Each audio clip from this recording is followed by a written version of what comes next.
성도 여러분 안녕하십니까? 굿뉴스 파노라마. 예수님의 아름다운 복음의 말씀을 우리들의 삶에 직접적으로 영향을 행사하시는 굿뉴스로 돌아보는 굿뉴스 파노라마 시간입니다. 네, 지난 시간부터 우리는 마태복음 10장을 읽어가고 있죠. 10장을 읽어가면서 잠깐 9장과 10장이 이렇게 그 국면의 전환이 되는 과정에서 그리스도인 제자들의 이런 신앙이 성숙되고 제자들의 신앙이 더 성장해야 될 그런 필요에 대해서 돌아보는 시간을 가졌습니다. 늘 우리는 즐거운 이야기만 많이 하지만 때로는 아픈 얘기도 그래서 필요하다. 제자 사역이니까 여러분들에게 그런 말씀도 좀 드렸습니다. 성도 여러분 그렇습니다. 우리가 그저 주님을 믿고 더불어 살아간다고 하는 삶의 경험과 체험들이 그저 우리 보통 이렇게 처음 예수님을 영접했을 때나 시간이 1년, 10년, 20년 지났을 때나 주님을 향한 열정과 주님을 향한 방향은 똑같아야 되지만 그 안에서 자라나는 우리들의 삶과 자라나는 우리들의 모습은 훨씬 차이가 심하니 이 성숙한 모습을 보여야 되지 않겠습니까? 그게 이제 그리스도인으로서 우리들이 좀 누려야 될 특권이기도 하고 또 보여드려야 할 우리의 어떤 잔잔한 의무이기도 하다 이런 말씀을 드리면서 오늘 계속해서 여기 10장에 나온 복음의 말씀 여러분과 함께 읽는 시간 갖도록 그리 하겠습니다. 이제는 굉장히 놀라운 이야기들을 또 보시게 되네요. 예수께서 그 12제자를 부르사 더러운 귀신을 쫓아내며 모든 병과 모든 약한 것을 고치는 권능을 주시니라. 근데 이 성도님들 신앙생활 오래 하셨죠. 또 제자 사역에 참여하신 분들은 특별히 더 오래 하신 분들인데 제가 이 질문할게요. 예수님의 12제자 다 기록하세요? 어떠세요? 예수님의 12제자가 있다는 건 알지만 처음 부르신 12제자들을 다 모르는 분들도 많아요. 오늘은 한번 12명의 제자 한번 불러보도록 하겠습니다. 12사도의 이름은 이러하니 베드로라 하는 시몬을 비롯하여 그의 형제 안드레와 세베대의 아들 야고보와 그의 형제 요한인, 빌립과 바돌로메, 도마와 세리마테, 알페오의 아들 야고보와 다데오, 가나안인 시몬과 및 가룟 유다 곧 예수를 판자라. 예수께서 이 12를 내어보내시며 가라사대 이방인의 길로도 가지 말고 사마리아인의 길로 가지 말아라. 이게 지금 5절까지 이렇게 전파였습니다. 그러면서 가면서 전파하여 말하되 천국이 가까웠다 하고 병든 자를 고치고 죽은 자를 살리며 문둥이를 어떡하라 깨끗하게 하라. 이렇게 주님께서 말씀하셨습니다. 그리고 요 10장 여기는 오늘 여기까지만 제가 볼게요. 왜냐하면 모든 것들을 쫓아내는 권세를 주셨고 그 다음에 여기 실제 가서 그런 일을 하라 이런 권세를 주시는 장면까지 나왔으니까요. 보면서 저희가 조금 이 장면을 좀 돌아볼 필요가 있는 장면들이 있습니다.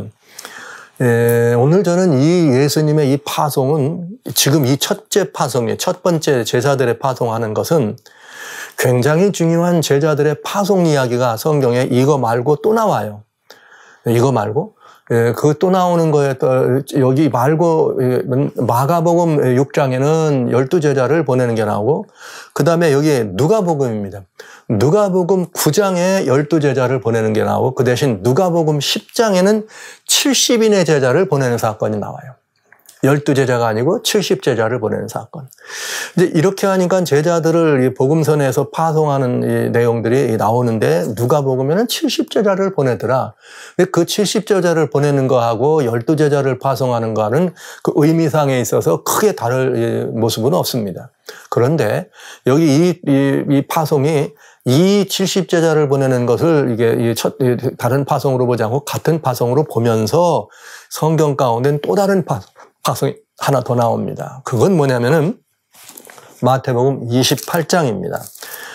복음서가 맞춰지는 마태복음 28장에 또 다른 파송이 나오는데 뭐가 나오느냐. 잘 아시는 말씀이지만 여기에 이 부분은 꼭 비교할 필요가 있기 때문에 말씀을 드립니다.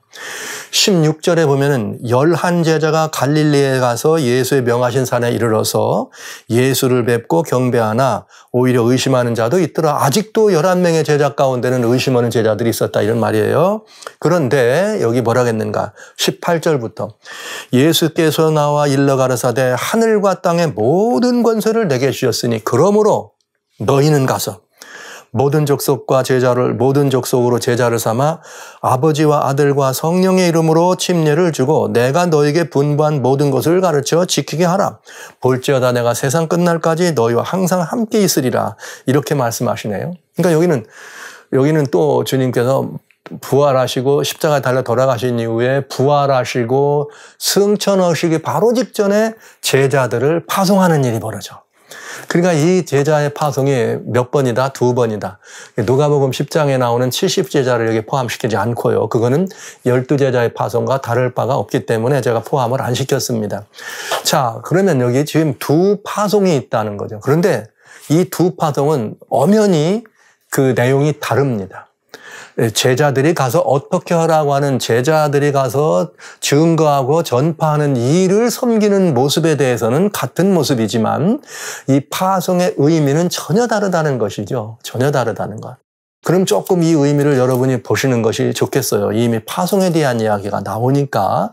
그럼 이제 이 파송에 대한 이야기가 나오는데 뭘 여기 먼저 볼 수 있느냐. 이렇게 보시면 좋겠어요. 이 2 파송에. 파송하는데 첫째는 12명의 제자가 있고 나머지는 11명이지만 이제 거기에 또 부속된 12명에게 부속된 것은 70제자가 나오고 예수님이 부활하시고 승천하시면서 부속되는 11제자에게는 뭐가 나옵니까? 다시 120문도가 나와. 오순절 날에. 이게 그 시차가 없어요. 거의. 이게 무슨 말이냐면 예수님이 부활하실 때 감람산에서 제자들에게 그 말씀을 주신 뒤에 열흘 만에 오순절이 임했어요. 그리고 열흘 만에 오순절 임했을 때 그 오순절 다락방에서 있던 제자들이 120문도라 우리 이렇게 말하잖아요. 그러니까 이 파송이 같이 이어지는 것과는 또 있고 그다음에 여기 이 첫 번째 파송했던 12제자를 보낼 때는 또 잠시 뒤 한 다음에 70제자가 보내니까 마치 비슷한 역사를 우리가 보잖아요. 그렇죠? 여기 보면은 제자로 파송되는 사람들 12명과 11명이다. 물론 이런 숫자 유다가 이제 빠졌으니까 순결한 제자들만 거기 포함된 제자들이 들어갔던 요거는 이제 놔두고 범위와 대상이 다르더라 이거예요. 무슨 말인가 하면 마태복음 10장에 12제자를 첫 번째 파송할 때는 여기 6절에 이렇게 됐습니다. 차라리 이스라엘의 집에 잃어버린 양에게로 가라. 여기 뭐라겠는가 하면 5절에는 이방인에게도 가지 말고 사마리아인의 집으로도 가지 말라 그랬어요. 오직 누구한테만 가라? 이스라엘에게만 가라. 여러분 금방 이 말씀의 의미가 이해되실 거라고 봅니다. 뭔가 좀 짐작이 되실 겁니다. 이건 아직 예수님이 보혈로 모든 제사하시는 역사를 피를 흘리시면서 이루신 때가 아닙니다. 그러니까 지금 아직 유대인에 뭘 오신 거예요? 유대인으로 오신 예수님. 유대 족속의 뿌리로 유대 지파의 다윗의 자손으로 오신 그 예수님에 관한 얘기예요. 그 예수님이 아직은 유대인들에게 뭐가 있는 거예요? 사명이 남아있어. 아직 유대인들이 먼저 주님의 복음을 증거하기 위해서 준비되고 메시아를 영접하도록 유대인들이 먼저 메시아를 영접해야 될 매우 중요한 의무가 있죠. 왜? 그들을 통해서 메시아가 오시니까. 그러니까 아직도 시간이 3년 반, 한 3년 이제 제자들과 이 시간을 가진 다음에 파송하는 거니까 한 3년 정도 시간이 남아 있습니다. 그러니까 아직은 이 시간 동안에 제자들은 누구를 위해서 메시아의 오심에 대해서 전해야 되고 왜? 내용이 달라. 천국이 가까웠다는 것을 전해야 되는데 천국이 가까운 것을 들을 수 있는 건 누구만?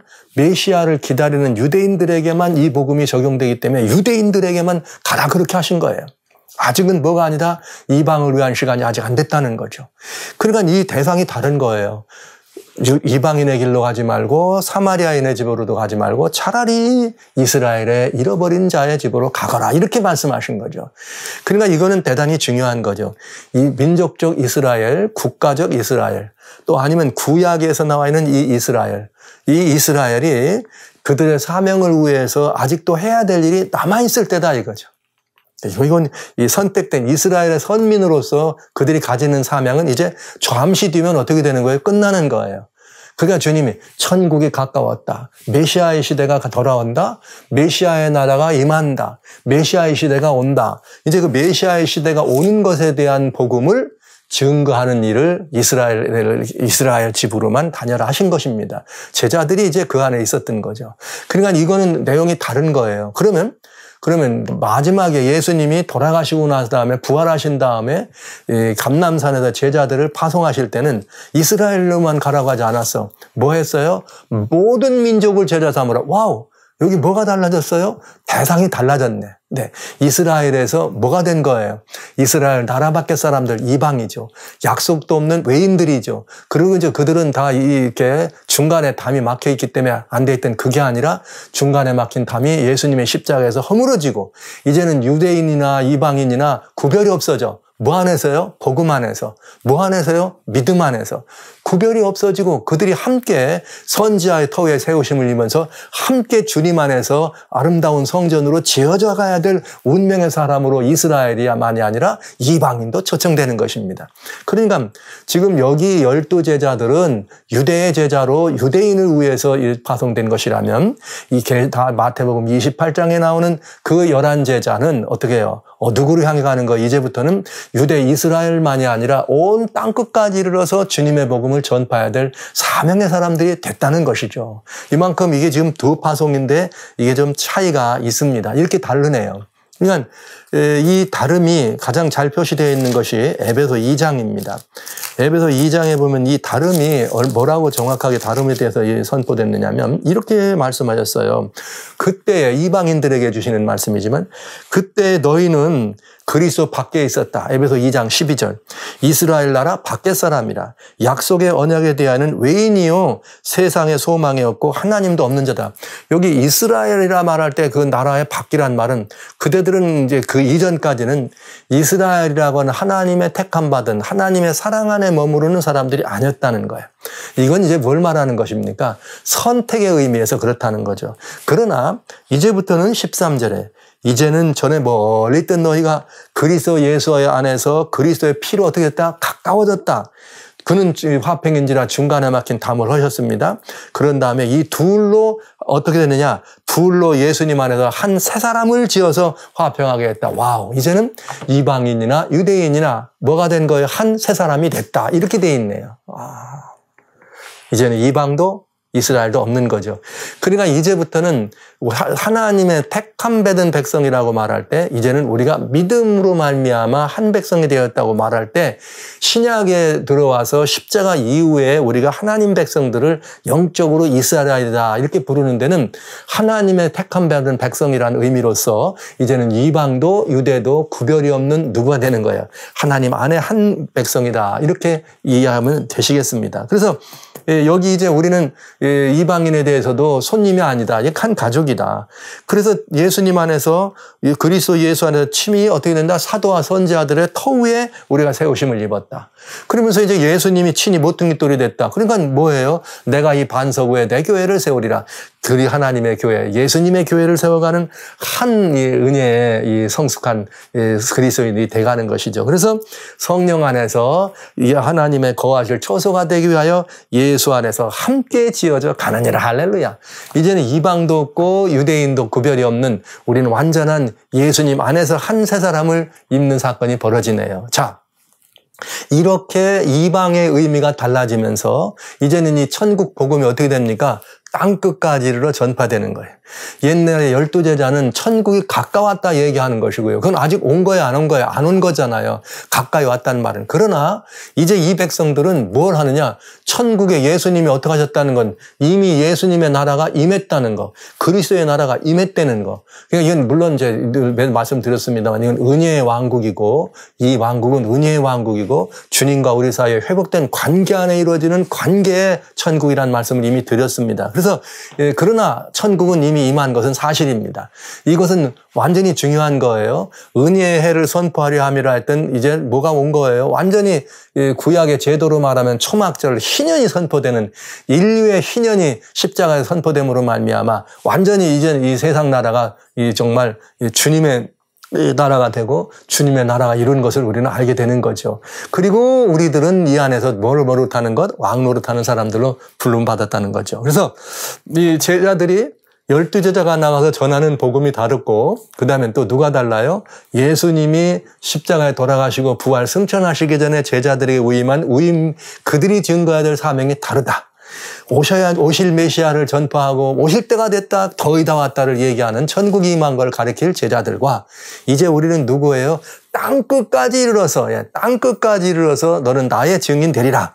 여기에 보신 것처럼 사도행전 1장에 이 제자들은 어떤 제자들입니까? 이제 8절에 여러분 주신 것처럼 오직 성령이 너에게 임하시면 너희가 권능을 받고 예루살렘과 유다와 사마리아와 땅끝까지 이르러 내 증인 되리라. 아직 파송 안 됐어요. 언제라야 파송이 됩니까? 이게 지금 승천하시면서 하신 얘기예요. 열흘 뒤에 성령이 임하시면 그때부터 파송되는 거죠. 그렇기 때문에 제가 여기 나중에 이 예수님의 여기 마가의 다락방에 있던 120문도 사도행전 1장 15절에 120명이 있더라. 이들이 성령을 받아서 함께 나갈 때. 그래서 예수님의 12제자를 보내신 다음에는 또 70제자를 파송한 것처럼 이제는 11명의 제자들이 모여 있었지만 하나님이 그들을 부르시고 왕적 파송할 때는 120문도가 함께 성령 충만해서 예수님의 이 복음을 가지고 예수님의 증거를 가지고 땅끝까지 이르더라. 그러니까 지금 다른 거예요. 예수님의 증인의 사명이 다른 거죠. 12제자들은 오신 메시아야. 그때 당시는 메시아의 나라가 임할까 가까웠다. 천국이 가까웠다는 것을 증거한 거고 이분들은 이제 성령님 강림 이후에는 뭐 하는 거예요? 예수께서 천국에 임하셨다. 은혜의 왕국이 임했다. 이제 이 은혜의 왕국을 어떻게 하는 거예요? 선포하려 함이라. 그래서 예수님께서도 은혜의 해를 선포하려 함이라. 이렇게 말씀하신 것입니다. 자, 이제 우리들은 이 두 파송의 의미를 이렇게 보셨어요. 그렇다면 예수님의 12제자를 파송하실 때 모든 권세와 권능을 주셨습니다. 병자와 귀신을 쫓는 권세를 주셨습니다. 이렇게 하시면서 다시 마지막 역사를 위해서 제자들을 파송하실 때 주님은 어떻게 하셨느냐? 굉장히 중요한 이야기예요, 이거는. 요한복음 17장에 보면은 무슨 말이 있는가? 이런 말씀이 있어요. 예수님의 마지막으로 제자들을 위해서 하나님께 제자들을 부탁하시면서 하나님 내가 이들을 데려가기 위함이 아니라 이들을 주님이 거룩한 말씀으로 보존키를 원한 것입니다. 이런 말씀들을 하시면서 주님이 뭐라고 말씀하셨는가 하면 내가 이들을 세상에 보냅니다. 주님이 나를 보낸 것처럼 나도 이들을 세상에 보냅니다. 이렇게 말씀하신 다음에 17장 20절에 내가 비옵는 것은 이 사람들만 위함이 아니요 또한 이 말을 저희 말을 인하여 나를 믿는 사람도 위함이다. 그러면 중요한 말이 있죠. 예수님의 12제자만이 아니라 이건 이제 마지막 예수님 이후의 얘기죠. 이후의 얘기라면 120문도고 그 다음엔 또 누구예요? 이 복음을 들은 많은 사람들을 얘기하죠. 그러면 여러분 이 12제자만을 위함, 이 사람들만 위함이 아니라 이들의 말을 듣고 또 나를 믿는 사람들을 위함입니다 하면 또 말을 듣고 또 나를 믿는 사람들 속에는 누가 들어있느냐? 여러분과 제가 있다는 것이죠. 누가 있다고요? 여러분과 제가 있다는 것이죠. 대단히 중요한 일입니다. 그래서 여러분과 제가 있는 거예요. 그러면 성령님이 오순절 이후에 내리셨습니다. 그 오순절 이후에 성령이 임하신 그 이후로 지금까지 성령의 은혜는 끊어진 적이 있다 없다? 없다. 왜? 예수님 뭐라고 말씀하셨어요? 세상 끝날까지 내가 너희와 항상 함께하리라. 그러면서 그 함께 하신다는 약속을 뭘 통해 하셨느냐? 보혜사 성령을 보내시면서 그걸 약속하셨습니다. 그러면 그 일로 예수님이 승천하시면서 이 땅에 보내신 그 성령님은 지금까지도 한 번도 끊어짐이 없이 계속되고 있다. 마태복음을 읽으면서 제가 이 말씀을 오늘 우리들의 이야기로 가져오는 것은 이것이 중요하기 때문에 그래요. 여러분과 저는 12제자를 파송하셨던 주님이 하셨던 그것처럼 마지막 시대를 위해서도 여전히 우리가 뭐가 돼야 되느냐? 파송된 제자와 같은 사람이 돼야 된다는 거죠. 네. 왜? 똑같은 동일한 이야기예요. 주님께서 12제자를 예수님 때 보내셨거나 나중에 부활하시기 직전에 승천하시기 직전에 제자들을 파송한 거나 똑같은 얘기다. 왜? 그 제자들의 말을 믿고 예수님께 나온 우리들은 그 제자들을 하늘 세상에 보내실 때 그런 것처럼 우리도 이 세상을 주님이 보내셨으니 우리가 나갈 때도 역시 권세와 권능을 주셨다. 뭘 통해서요? 성령님을 통해서. 그러니 여러분 지금도 주님의 이 역사는 지치지도 않고 끊어진 적이 없습니다. 그러니까 여러분과 제가 주님의 제자라고 말할 때, 저희들의 이런 이 제자라고 말할 때 이렇게 이 주님과 함께 더불어서 이 역사를 섬기고 이 아름다운 일을 섬기는 이 일은 보통의 일이 아닙니다, 여러분. 보통의 일이 아닙니다.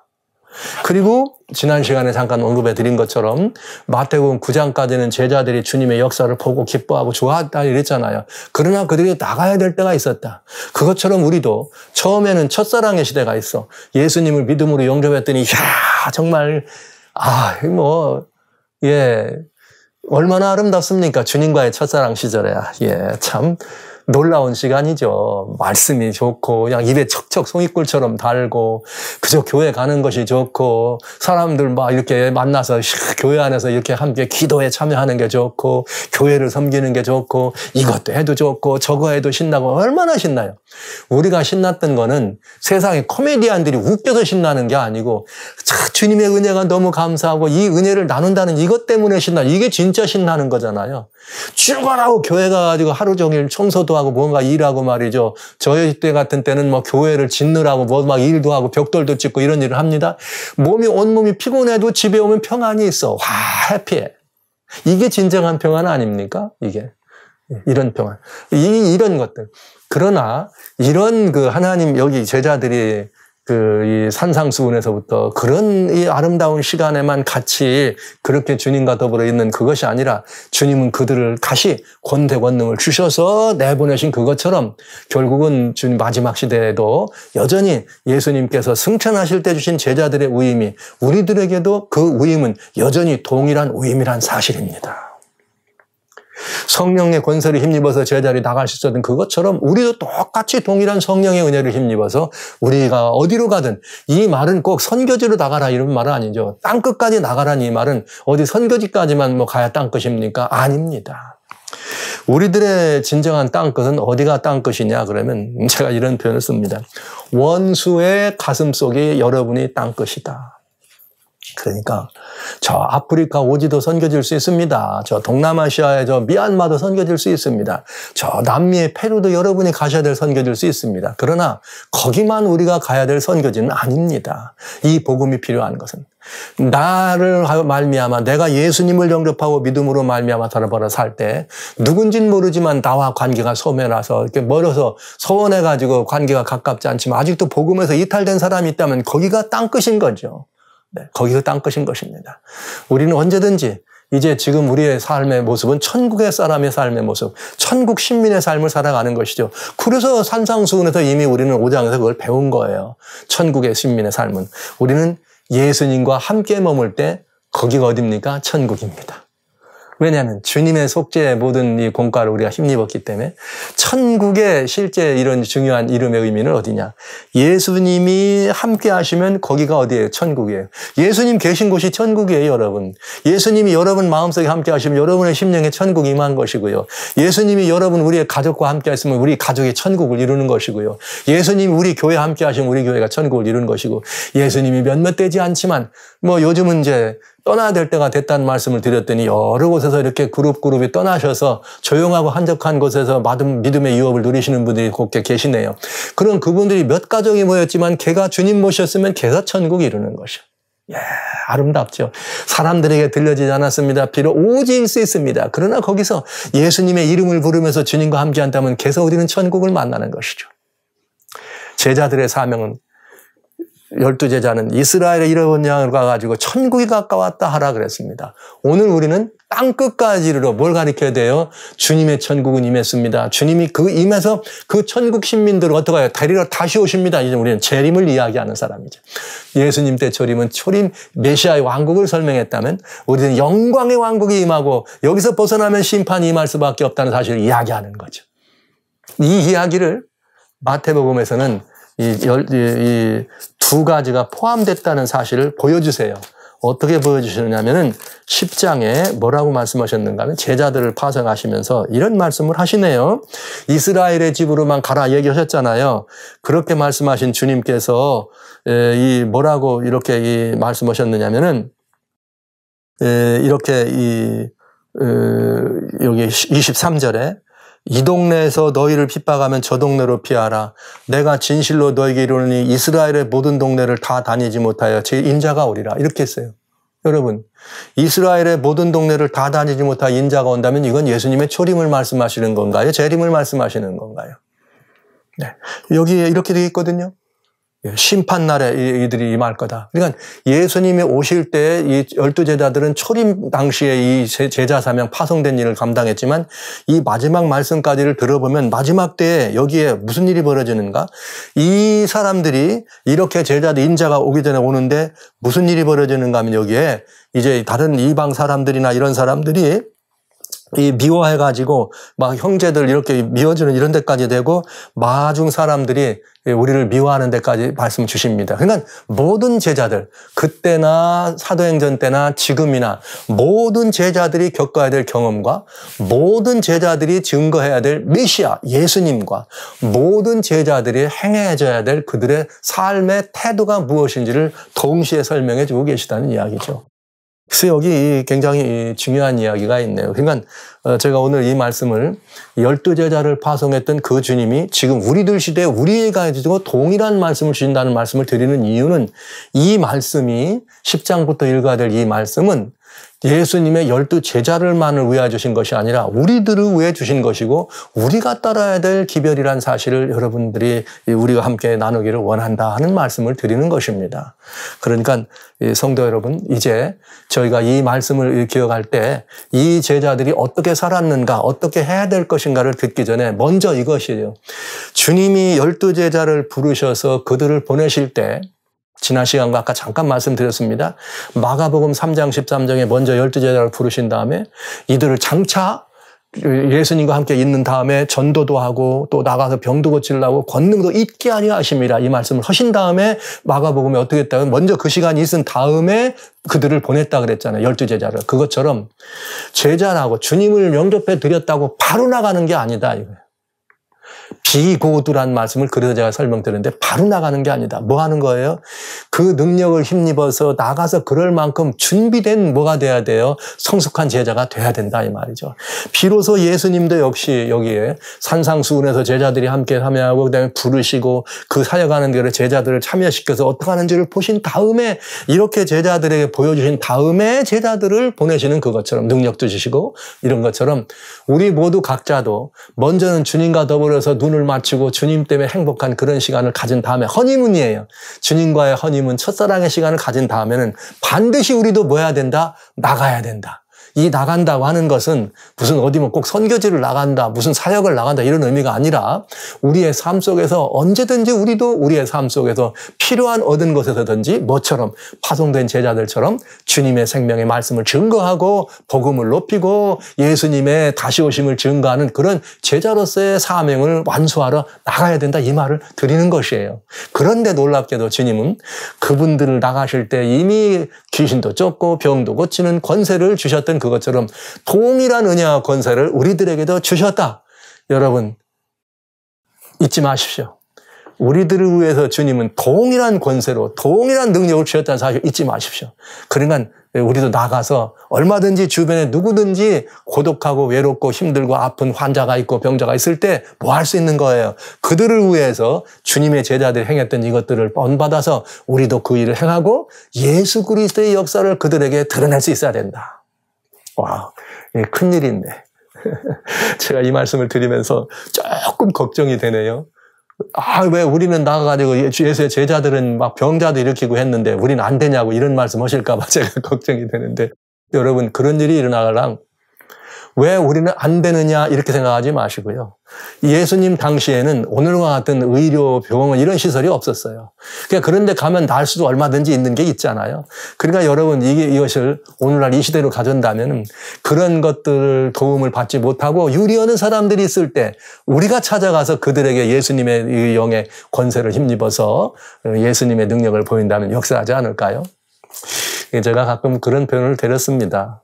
선교지에서는 그런 역사가 빈번하더라고요. 그리고 그런 역사가 확 일어나더라고요. 근데 여기 본 교회 섬기는 교회만 오면 그런 일이 잘 안 일어나. 그러나 저는 분명히 말씀드립니다. 그저 교회 현장에서 주님을 섬기는 사역의 모든 과정에서 주님은 놀랍도록 이대로 권세와 권능을 주신 이대로 역사하시는 것을 직접적으로 목격하고 직접 경험하고 이 말씀이 사실이라는 것을 그렇게 경험하는 시절을 지금까지 살아왔습니다. 오늘 이 시간에도 여러분과 함께 동일한 경험 나누기를 원합니다. 여러분 모두를 이렇게 하나님의 말씀이 경험되지고 예수님의 제자들이 행사했던 그 놀라운 제자의 그 놀라운 권세와 권능, 주님께로부터 위임받은 권세와 권능이 지금도 우리 주변에서 얼마든지 역사할 수 있다는 이 사실을 믿고 주장하고 기대하면서 그대로 실행하는 삶을 살아보도록 하십시다. 그래서 지금도 주님은 역사하시는 분이요. 항상 너희가 너희와 함께하려고 약속하신 그 주님의 약속이 우리를 통해서도 여전히 구현되고 실현되고 경험된다는 사실을 우리도 확인하고 인근한 우리들의 땅끝에서도 확인할 수 있게 되도록 원수의 가슴 끝까지 찾아가는 우리의 발걸음에서 날마다의 삶 속에서 그것을 확인하는 복된 그리스도의 제자로 여러분 모두가 함께 서주시길 주의 이름으로 축원합니다.